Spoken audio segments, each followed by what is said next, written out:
From the heart of our nation's capital in Washington, D.C., bringing compelling interviews, insightful analysis, taking you beyond the headlines and sound bites into conversations with our nation's leaders and newsmakers, all from a biblical worldview. Washington Watch with Tony Perkins starts now. How many children have gone hungry because fraudsters stole money that was intended to provide them with food? How many autistic children were denied services because fraudsters instead sent this money overseas? How many low-income seniors, people with disabilities, or those with mental illnesses were denied access to housing because fraudsters drained resources and pocketed the money for themselves? The breadth and depth of this fraud is breathtaking. That was House Oversight and Government Reform Committee Chairman James Comer at a hearing today on the massive fraud in Minnesota. Welcome to this January 7th edition of Washington Watch. I'm your host, Tony Perkins. Thanks so much for tuning in. Well, coming up, we'll get a readout on that House Oversight hearing. Also, the U.S. Senate was briefed this morning by the Trump administration on the operation in Venezuela. North Dakota Senator Kevin Cramer joins us to share what he learned. And as news statements arise from the Trump administration claiming the U.S. needs to acquire Greenland for national security purposes, the question rises as well, does the U.S. need to own it to use it? We'll talk with Brigadier General John Teichert, former Assistant Deputy Undersecretary for the Air Force for International Affairs.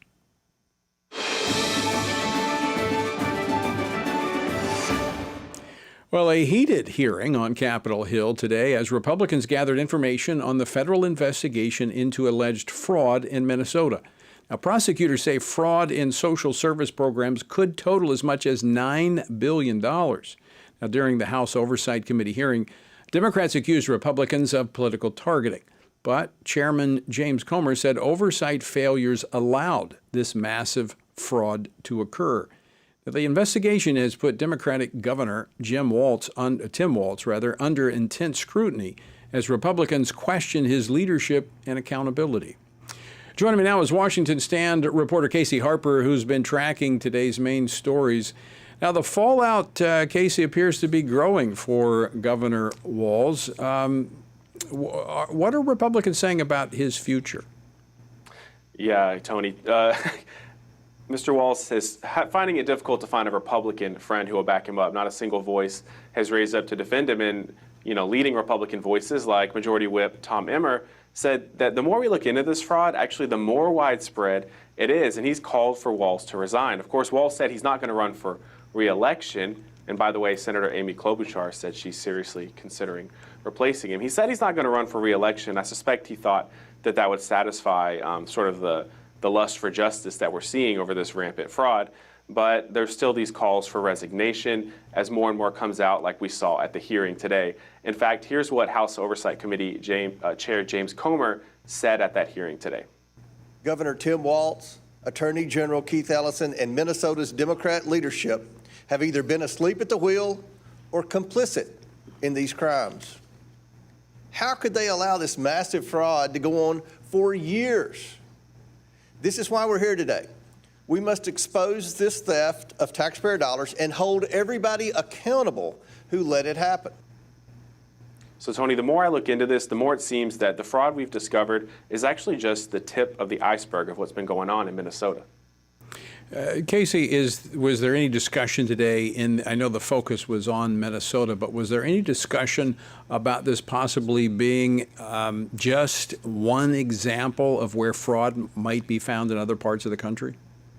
Sure, it was. And it's actually, for a lot of the American public, this kind of fraud and abuse is just now getting attention. But I've been covering waste, fraud, and abuse in the federal government for many years. And sadly, cases like this one is just getting a lot of publicity, which I think is what you're alluding to, Tony. There are billions and billions of dollars that have been wasted, even bigger than this latest instance in Minnesota, which has sort of become a powder keg, especially with programs like the COVID payments that went out. I mean, we lost hundreds of billions of dollars potentially were lost to waste, fraud, and abuse. So this is sadly just the latest chapter in big government largesse gone wrong.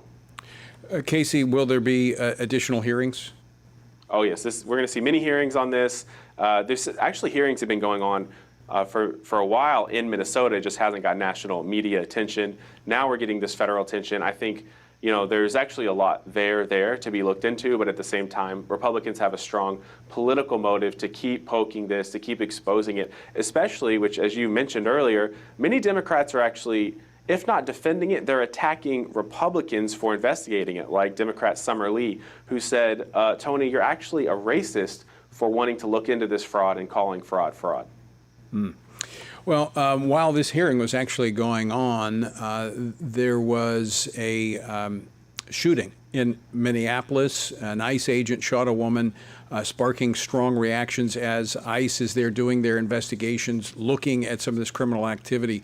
That has brought about some strong reactions. What are we hearing about that? Sure, there's multiple videos of it, and depending on which video you look at and how you look at it, you can come to different conclusions, and there may be more videos and more details coming out. Some fast facts here. ICE has backed up the officer. They immediately released a statement saying it was self-defense. Tim Walz, who's really the man of the hour right now, he came out and condemned ICE, condemned the officer, as did the mayor of Minneapolis, and he used some very strong language and told ICE to get out of his city. And maybe most importantly, maybe not, but President Trump just came out as we were going on air and said that it looks to him like this shooting was self-defense. So we sort of have a partisan on-camera shooting again, which is sadly all too familiar, and political battle lines drawn here. Well, I'm sure we'll see more about that in the days to come. Casey Harper, thanks so much for joining us today. Thanks, Tony. All right, I want to turn now to a member of the Senate who was briefed this morning by top administration officials on the U.S. military operation in Venezuela. Joining me now to share what he can is U.S. Senator Kevin Cramer of North Dakota. He serves on several Senate committees, including the Armed Services Committee. Senator Cramer, welcome back to Washington Watch, and Happy New Year. Happy New Year to you, Tony. Great to be with you. Thank you. All right, in today's media world, there's very few details that are not covered out there in the social media and in the press. Anything that you learned today that you didn't know going into this hearing? Well, Tony, the details of the operation itself, the tactics, the strategies, the weapons systems, the military men and women themselves, especially the special operators, is phenomenal, to say the least. And I have to sort of leave it at that. But there should be no mistake that the United States military is the best in the world, and they've proven it a few times already in 2025 and now in 2026.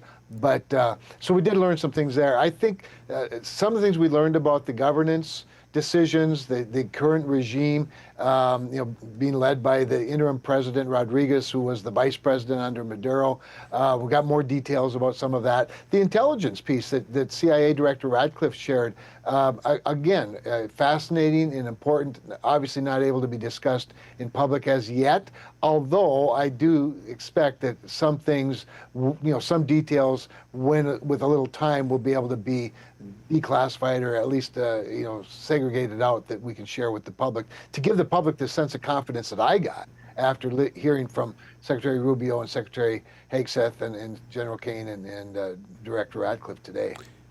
Senator, there's been a lot of discussion about the activity that Maduro was involved in.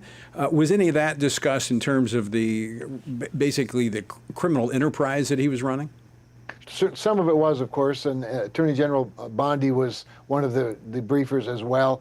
We know and have known for a long time that he's been indicted years ago and more recently again on narco-terrorist charges and conspiracy charges. I mean, he's a drug kingpin, for crying out loud, an international drug kingpin, he and his wife. I think a lot of people sometimes forget, or maybe they don't know, that he has been indicted in the United States, and not just recently.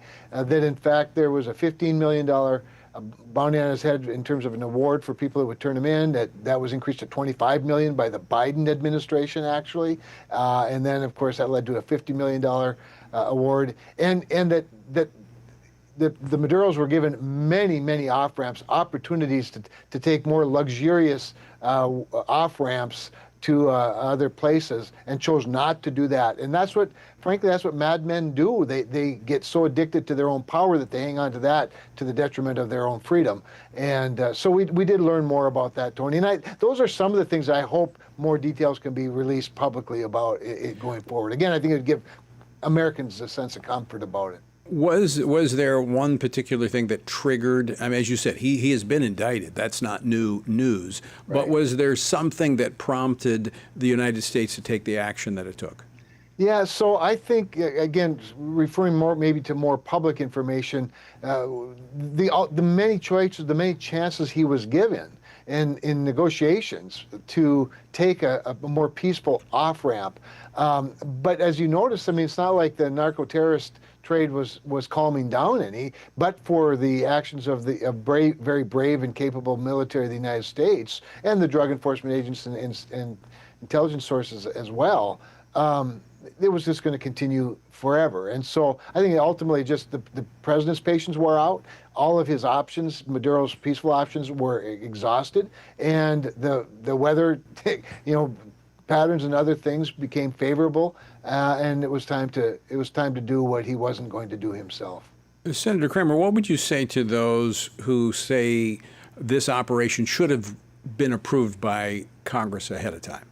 Yeah, I think it's really clear, and thank you for the question, because I think that's a very important point for the public to understand, that the fact that the previous administration, the Maduro administration, is still in charge in the sense that it's his vice president who's the interim president for now. Now, there has to be some changes and stuff going forward, but the institutions are still under the same leadership. That is an indication, if you will, that this was not a regime change military action, but rather this was the execution of a legal arrest warrant based on indictments here in the United States. And I think people should think about those facts and have a clear understanding that this was not necessarily a military operation that required, permission, if you will, or a declaration of war. And for those that would raise issues about international law, if it matters, the United Nations Charter actually allows for this type of action. That's exactly right. And of course, we often refer to the justification for George Herbert Walker Bush's, capturing of Manuel Noriega in Panama, several decades ago. And Bill Barr, former Attorney General, actually wrote that piece. And of course, an appellate court actually upheld that indictment and that action by the United States. So there's clear precedent to that. In fact, I would submit to you, rather clearly, that Nicolas Maduro posed a much greater threat even than Manuel Noriega. All right, Senator, we just have about a minute left. What's the future look like for Venezuela? Yeah, I think it's bright, quite honestly. We have a great deal of leverage over the current leadership, and there's every incentive in the world. These are freedom-loving people, for the most part, that live in Venezuela. They're very grateful for the action. They are rich in resources. They once enjoyed capitalism and freedom and democracy. I think, in fact, I'm more optimistic than a lot of the analysts. I think that they'll recover rather quickly once they get a stable government that's duly elected and has the confidence of the Venezuelan people. And that will have an influence on the rest of Central and South America, you think? It certainly will. I think it makes the entire neighborhood much, much safer. When you think about Colombia, for example, who is a strong ally, a very useful ally, and has been in this engagement, if you will, with the region and narco-terrorism, I think you give the Colombian government a great sense of comfort. I just met with the nominee to be the commander of the Southern Command, Southcom. I think America's interests in the region will be greatly enhanced, and peace will flourish. All right, Senator, always great to see you. Thanks for joining us. Folks, stick with us. We're back after this. The book of Hebrews says that the Word of God is living and active, sharper than any two-edged sword, piercing to the division of soul and of spirit, of joints and of marrow, and discerning the thoughts and intentions of the heart. Stand on the Word is Family Research Council's journey through the living and active Word of God. Follow the plan with us. Spend 10 to 15 minutes a day reading God's Word, and over the course of 2 years, discover that the Bible is one big story, a story of many words, pointing to the Word, the one who is the same yesterday, today, and forever. Because the Word is alive, and His name is Jesus. Find our Bible reading plan and daily devotionals from Tony Perkins at frc.org/Bible. Join us as we stand on the Word. At Family Research Council, we believe religious freedom is a fundamental human right that all governments must protect. For years, Islamist militants in Nigeria have targeted Christians and other religious minority groups with brutal violence. Since 2009, 52,000 Christians have been slaughtered. A staggering 89% of Christian martyrs in the world today are from Nigeria. The first Trump administration declared Nigeria a country of particular concern, a designation reserved for countries whose governments engage in or tolerate religious freedom violations. However, this designation of Nigeria was quickly reversed by the Biden administration. Following consistent calls from FRC President Tony Perkins and other religious leaders across the U.S., President Donald Trump has responded. Christianity is facing an existential threat in Nigeria. Thousands and thousands of Christians are being killed. I am hereby making Nigeria a country of particular concern. This is a huge step forward for the protection of Christians in Nigeria, as well as religious freedom across the world. While this opens the door for the U.S. government to pressure Nigerian leaders to protect vulnerable Christians, it is only the beginning. We must continue to pray diligently, work strategically, and stand firm for the protection of religious liberty across the globe. Looking for a trusted source of news that shares your Christian values? Turn to the Washington Stand, your ultimate destination for informed, faith-centered reporting. Our dedicated team goes beyond the headlines, delivering stories that matter most to believers. From breaking events to cultural insights, we provide clear, compassionate coverage through a biblical lens. Discover news you can trust at the Washington Stand, where faith and facts meet every day.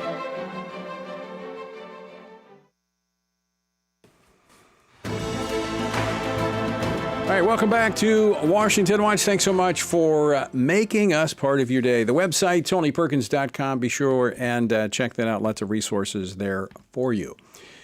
All right, pro-life leaders, the pro-life community, is pushing back hard against President Trump's suggestion yesterday to Republicans that they have to be a little flexible when it comes to the Hyde Amendment. Now, the Hyde Amendment is what has been in place for nearly 50 years. That has been kind of the compromise on abortion, where it prohibits government funding for elective abortions. In fact, I'm going to play this clip. The president was speaking yesterday to House Republicans gathered at the Kennedy Center talking about a host of things. And this came in the context of the extensions of the Obamacare subsidies that's expired in December, and they're talking about how they fix this. Here's what he had to say. Now, you have to be a little flexible on Hyde. You know that. You got to be a little flexible. You got to work something. You got to use ingenuity. You got to work. We're all big fans of everything, but you got to be flexible. You have to have flexibility. Joining me now, Senator James Lankford of Oklahoma serves on several Senate committees, including the Ethics Committee, which he chairs. He's also a member of the Senate Pro-Life Caucus. Senator Lankford, welcome back to Washington Watch. Happy New Year. Good to see you.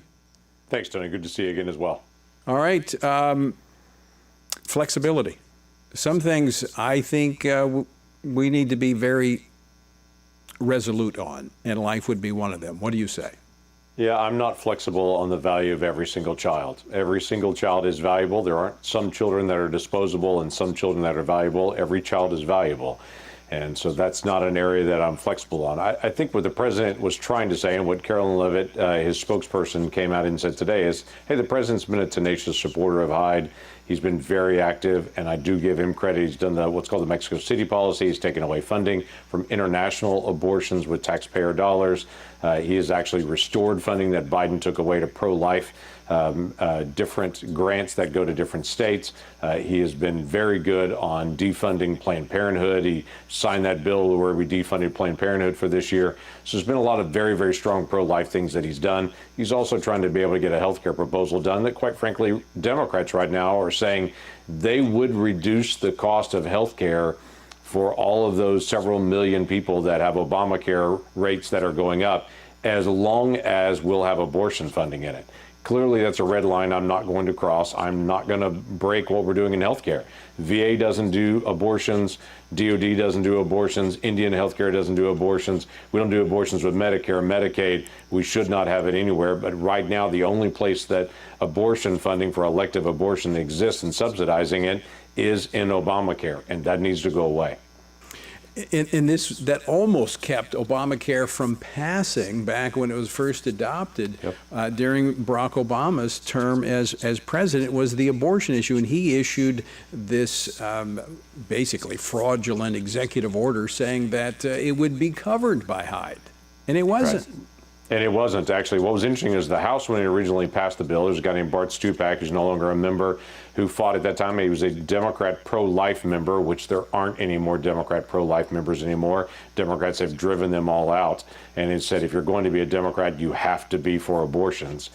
So at that time, there were still some Democratic pro-life members. He worked to be able to get Hyde Amendment protections in the House version of Obamacare. It went to the Senate. They promptly stripped it all out and replaced it with this, what they call as Hyde Light. It's really a workaround around Hyde so that federal dollars can still subsidize insurance programs that then actually cover abortions on it. And we've got 13 states now that literally, if you're on Obamacare, there is no option you can buy insurance on except for the insurance that actually covers abortion. Many states have one option that doesn't cover abortion, another option that does. 13 different states say, forget it. Every single option is going to cover abortion. Those are all federally subsidized. Well, and Senator, I mean, this administration, the previous Trump administration, certainly taking steps to protect the unborn. But what we've seen since the overturn of Roe is actually an increase in abortion numbers. In 2024, 95,000 plus per month. This 2025, 98,000 plus per month. It's rising in large part because of Biden-era policies regarding the abortion pill that remain in place. How do you explain that? Correct.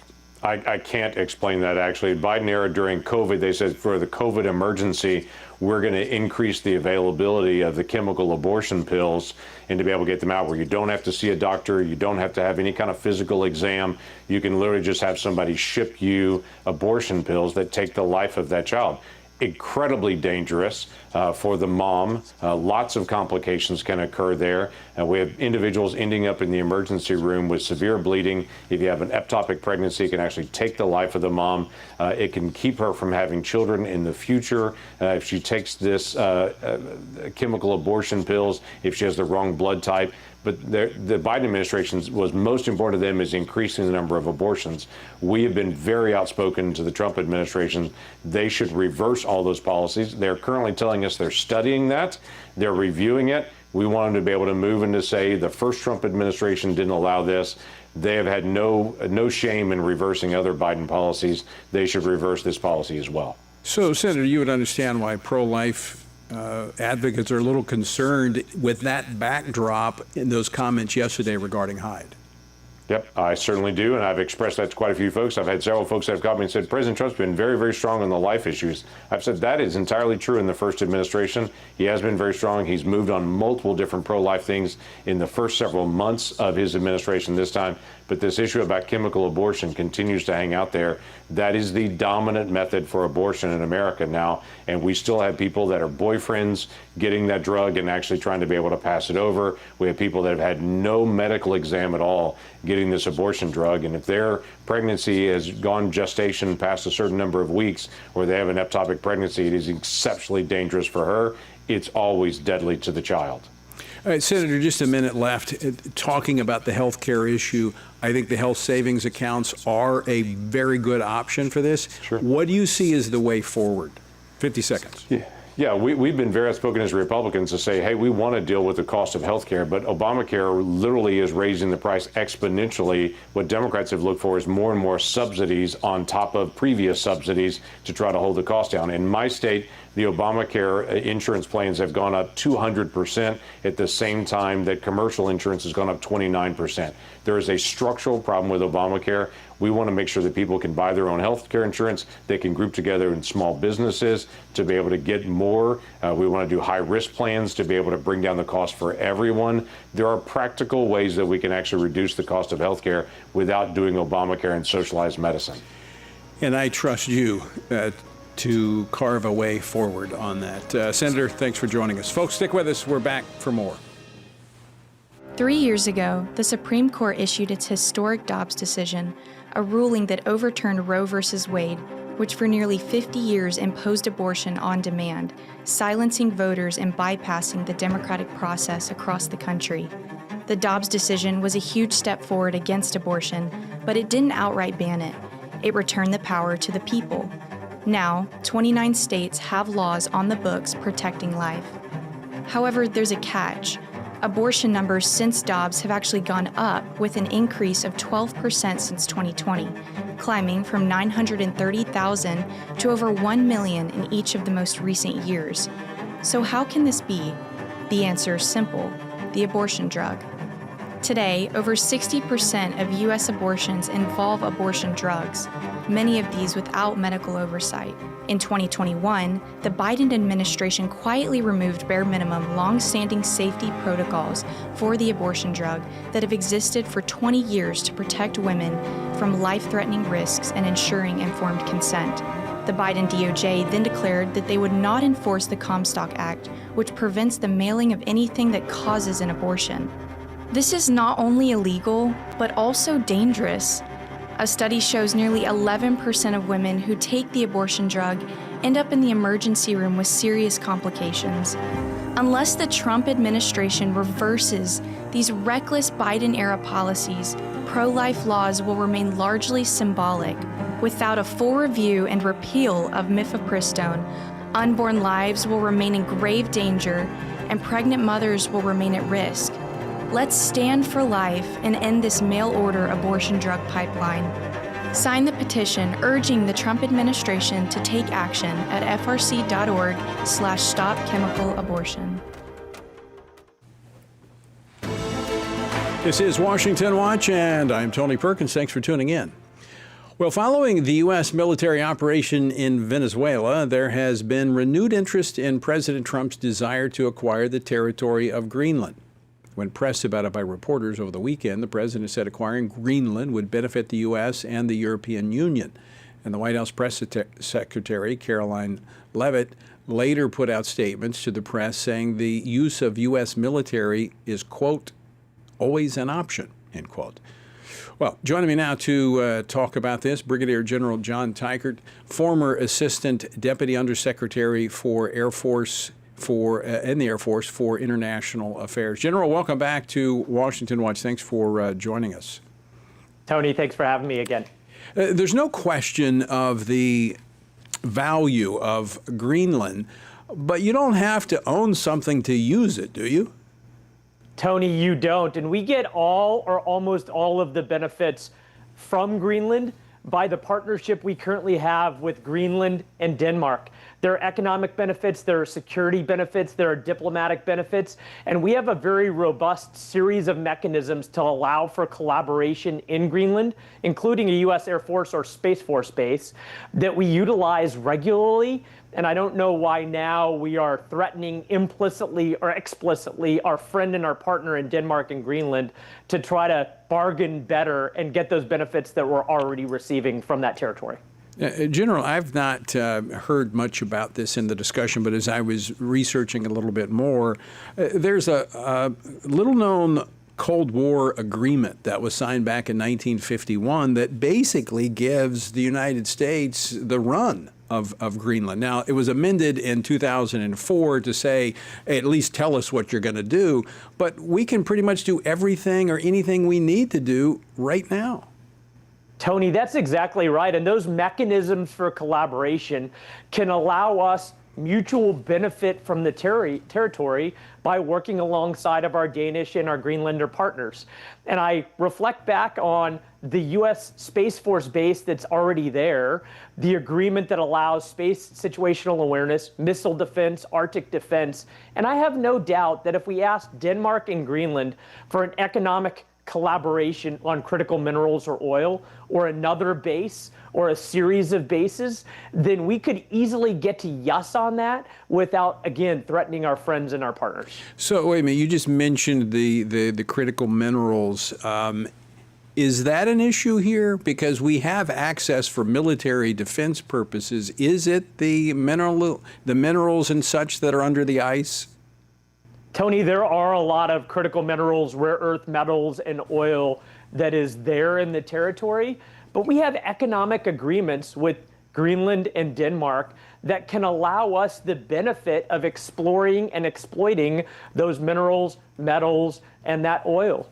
And there's no reason why we need to own it to benefit from it. And I think that we could very easily, without threats, pursue opportunities for added collaboration to benefit economically, like we already are, but maybe even a larger extent without the threats that we've seen in the last few days. All right, General Teichert, let me ask you a bigger question here, because we're talking about Greenland, but there's a bigger issue, and that is the NATO alliance. What would it be like if, we're talking about using the military against another country that it's in NATO?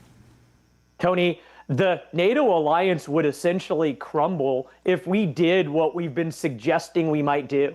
And it even reflects back to the bigger item, which is this, that the greatest strategic advantage the United States has is that we have developed and painstakingly maintained a large and trusting network of allies and partners since the end of World War II that has uniquely benefited the United States.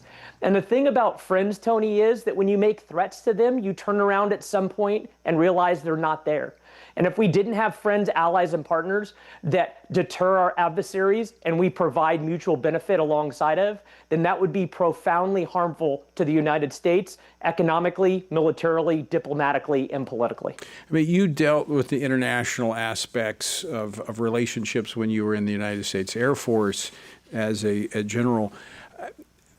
How do we calm things down here and move forward in a way that, there's no question of the strategic benefit of Greenland, but it benefit more than just the United States.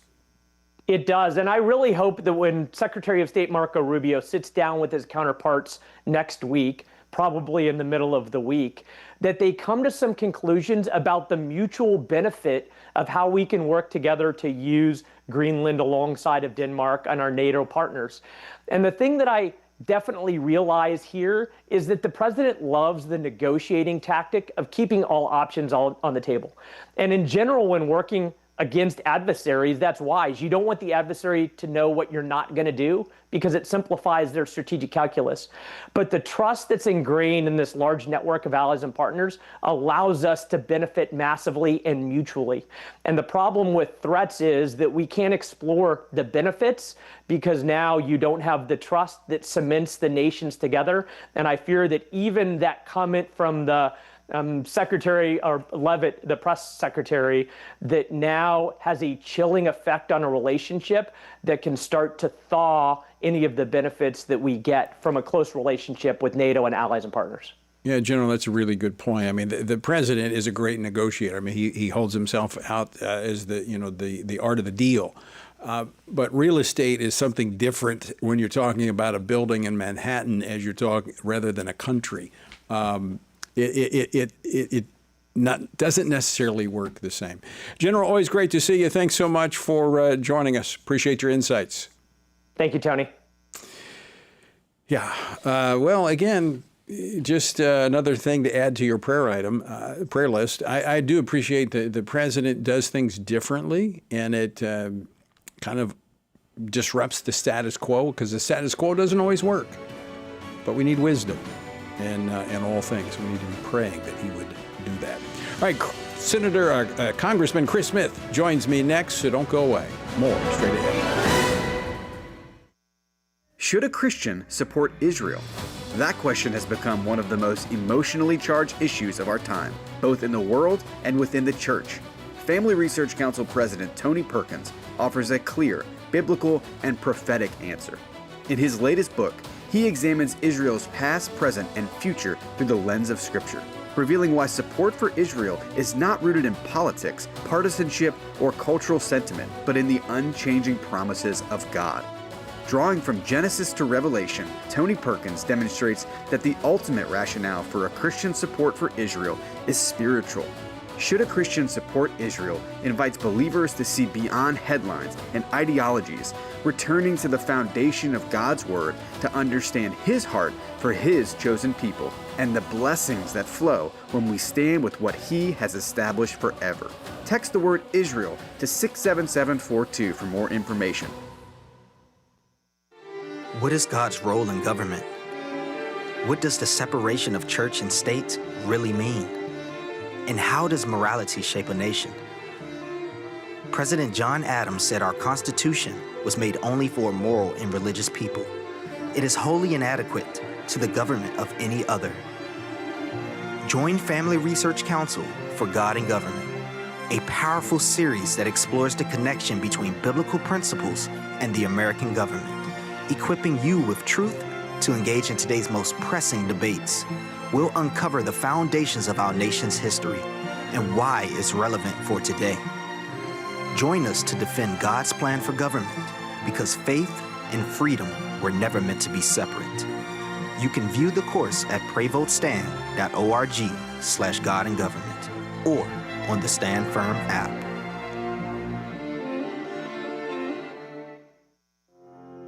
How should Christians think about the thorny issues shaping our culture?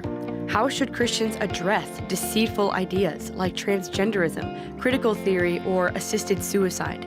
How can Christians navigate raising children in a broken culture, the war on gender roles, or rebuilding our once great nation? Outstanding is a podcast from the Washington Stand dedicated to these critical conversations. Outstanding seeks to tear down what our corrupt culture lifts up, with an aim to take every thought and every idea captive to the obedience of Christ. Whether policies or partisan politics, whether conflict in America or conflict abroad, join us and our guests as we examine the headlines through the lens of Scripture and explore how Christians can faithfully exalt Christ in all of life. Follow Outstanding on your favorite podcast app and look for new episodes each week.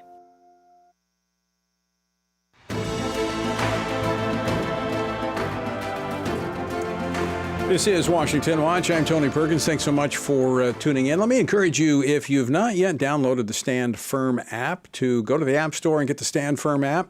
Not only will you have access to Washington Watch each and every day, but you'll have access to the Washington Stand, our news and commentary from a biblical perspective, and you'll have access to my daily devotional, Stand on the Word.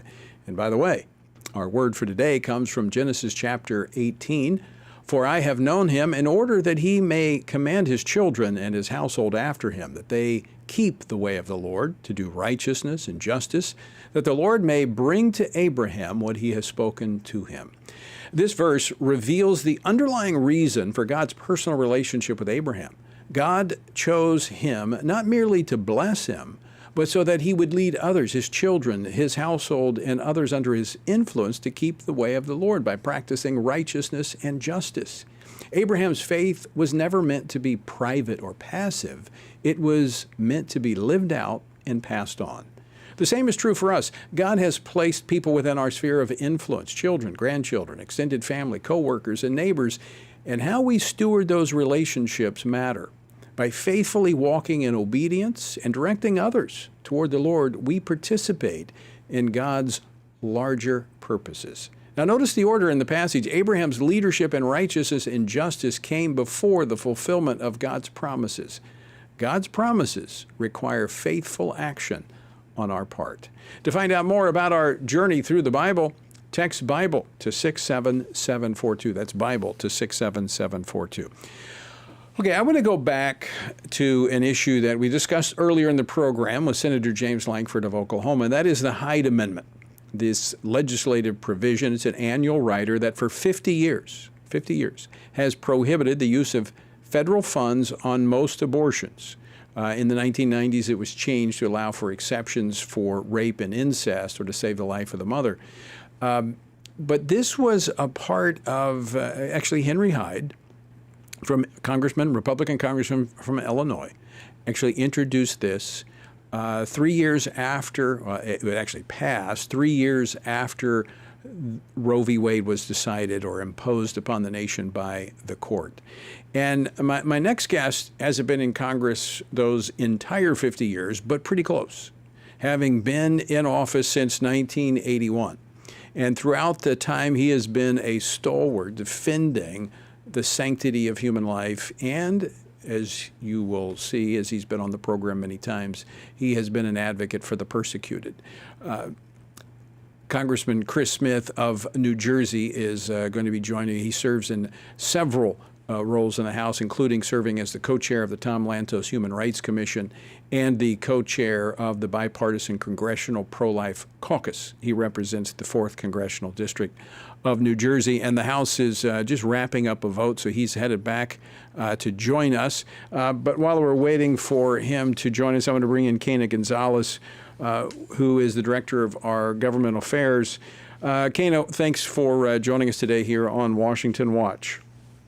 I'm sorry I'm not Chris Smith, but 20 years ago I worked for him, and he was a veteran even then on this issue, Tony.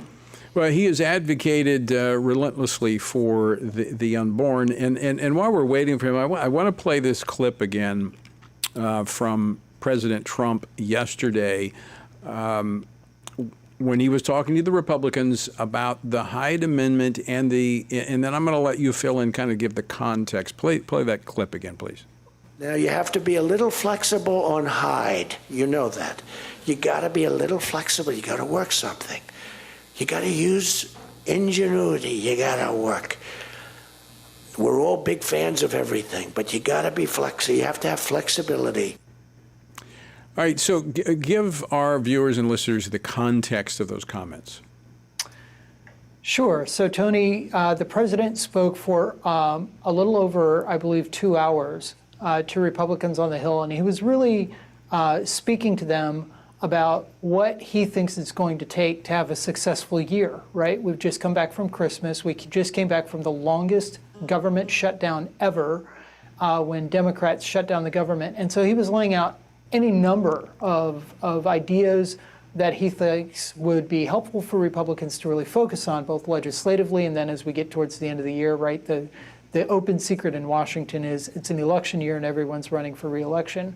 And so this comment really caught a lot of people on the Hill and off the Hill by surprise, this idea of flexibility on Hyde, because Hyde has actually been, as you've alluded to earlier in the program, a bipartisan agreement that whatever your views of abortion, taxpayers should not be forced to pay for it.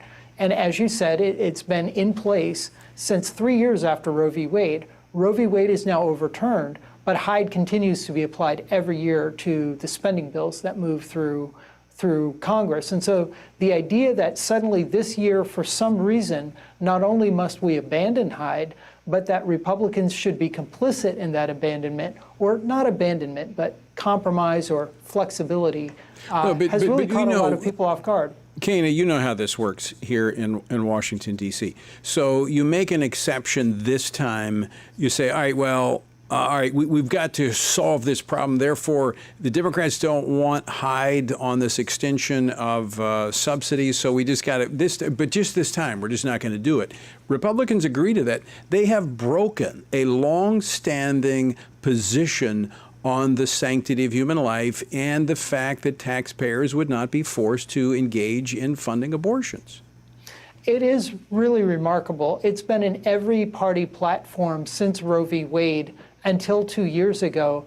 And President Trump coming in, one of his first executive orders was mandating the extensive application of the Hyde principle across the government. He issued an executive order in his first month in office on enforcing the Hyde Amendment. So this is a remarkable moment we're in. You're right. Compromise here on something seemingly small, maybe seemingly temporary, is really a red flag because we don't want to be the party of compromise. I think it's not just a red flag, it's a red line. I think it's one that we cannot cross.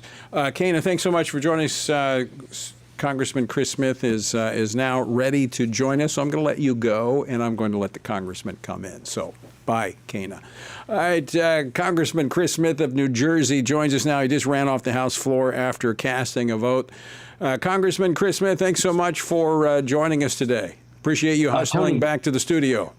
Well, thank you, Tony. Appreciate it. The vote is actually occurring on bringing up the discharge petition and the Obamacare subsidy continuation for 3 years. The actual debate on the bill will be tomorrow, but it's, in my opinion, very unfortunate that a number of Republicans have voted to bring this up.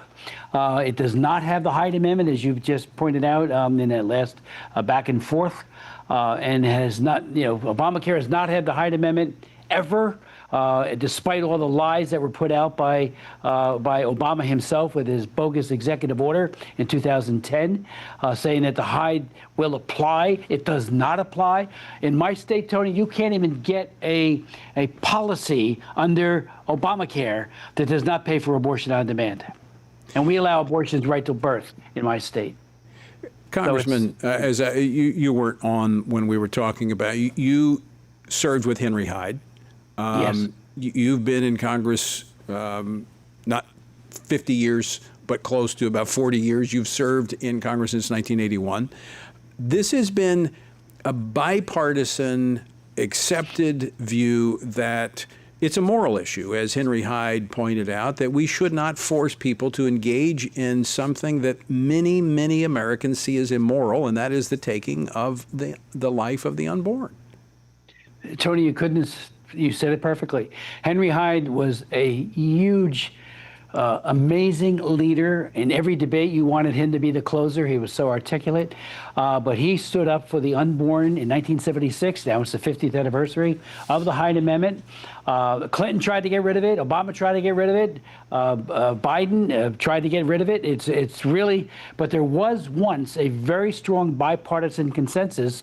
When I first got here in 1981, there were about 80 pro-life Democrats. Now they're down to 0 because they've been, it's the party of death, the Democratic Party. I say that with sadness. But the Hyde Amendment has saved something on the order of 2.6 million children who otherwise would have been killed through abortion, but the funding wasn't there to enable it. And I remember when Henry himself learned that about 1 million kids have been saved, and that's 1 million women who don't go through the agony of that irreversible decision and post-abortion syndrome. When he heard that, he had tears in his eyes. I'll never forget it.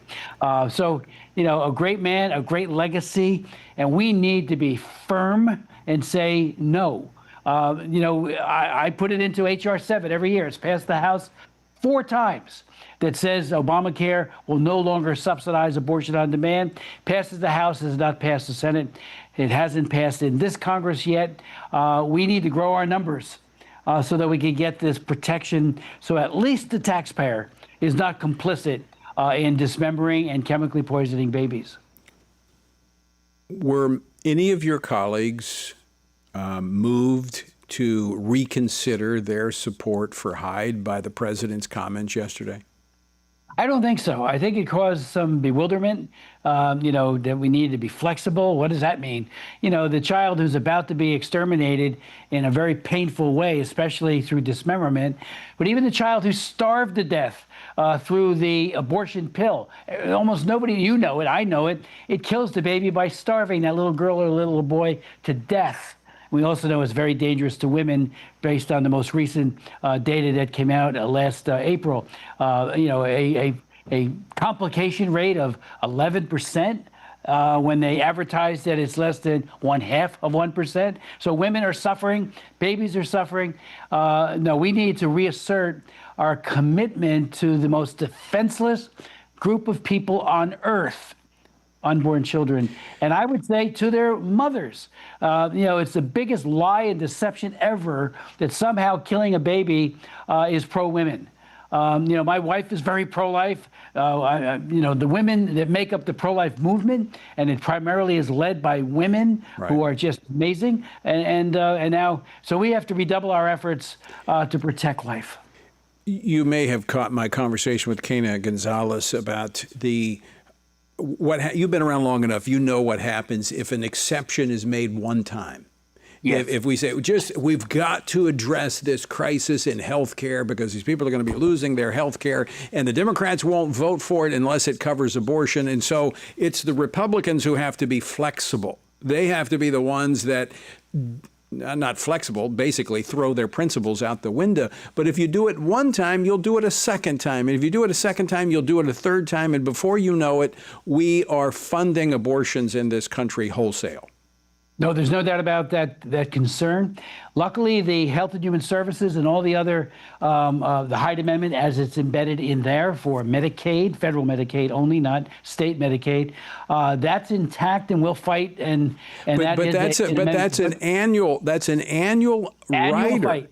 And so Exactly. if Republicans cave on this, and I'm not suggesting they would, because you're right, I've talked to many of them, they're resolute, but the call by the president to abandon your principle on Obamacare, I believe will carry over into that annual rider. Well, that's a very important point to make about potentiality of that outcome, because that would be horrible. We need to get abortion out of Obamacare. My bill, H.R. 7, no taxpayer funding for abortion, would make every one of the riders, and I did the rider on Federal Employees Health Benefits Program back in 1984. And that's intact, it's saved, but it's always at risk, just like the Hyde Amendment, so that we don't pay for it in the FEHB program. But Obamacare, there was so much lies and deception and subterfuge to get that passed. Even Obama put out an executive order in 2010. And when I've read it, I said, well, what's our problem? It says Obamacare is covered by Hyde. Biggest lie I have seen in 45 years as a member of Congress. But it convinced some of the pro-life Democrats to vote for it. But you're right, precedent becomes potentially habitual, and we don't want that. So we got to be very concerned about, we got to stand for these little babies and their moms. So let's talk about, we just have a couple minutes left. Let's talk about the vote tomorrow. It's with a few Republicans joining with Democrats. It's going to pass. It's going to go over to the Senate. Probably nothing happened with it over in the Senate. But there is going to be some resolution, some way, somehow, to this crisis that's been created by these subsidies that were approved totally initially by Democrats. Republicans have never voted for these subsidies for Obamacare. So what is the way forward? How do you see this being resolved? Well, I think we have to grow our numbers. Much of what was touted as the subsidies getting new coverage for people was actually a redefinition pursuant to the Medicaid law that allowed more people to be considered as needy and therefore eligible for Medicaid. So many of those who became now with a health care program, it was through Medicaid, not through Obamacare. But that said, Obamacare advertised that everyone would save, Obama himself said it, $25,000 average cost savings per year, beginning with the first year. When the first year was over, it went up by $25,000. That's $50,000 difference between the two, $5,000, I should say, between the two, and it's gone up ever since. It's the Unaffordable Care Act. Right. And so we have to. It needs to be overhauled. It has to be overhauled. And I don't think you're not going to be able to do that in a couple of days. I mean, this is going to take some. Many of our Republicans, Tony, like me, we're being picketed. That only makes my resolve more in our districts. I've become stronger rather than less so because they're all for abortion being included in this plan. And again, in my state, you can't get an Obamacare plan that doesn't pay for abortion. And as you pointed out, the underlying plan doesn't work. It's the Unaffordable Care Act. Congressman Chris Smith, always great to see you. Thank you, my friend, for being such a stalwart for the unborn. Oh, thank you, Tony. You've been tremendous. You're a force in Washington, that's for sure. Well, thank you. And folks, thank you for tuning in, and make this a top prayer item. We've got to get the administration on the right side of this issue consistently.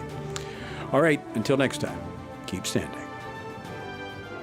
Washington Watch with Tony Perkins is brought to you by Family Research Council. To support our efforts to advance faith, family, and freedom, please text GIVE to 67742. That's GIVE to 67742. Portions of the show discussing candidates are brought to you by Family Research Council Action. For more information, please visit tonyperkins.com.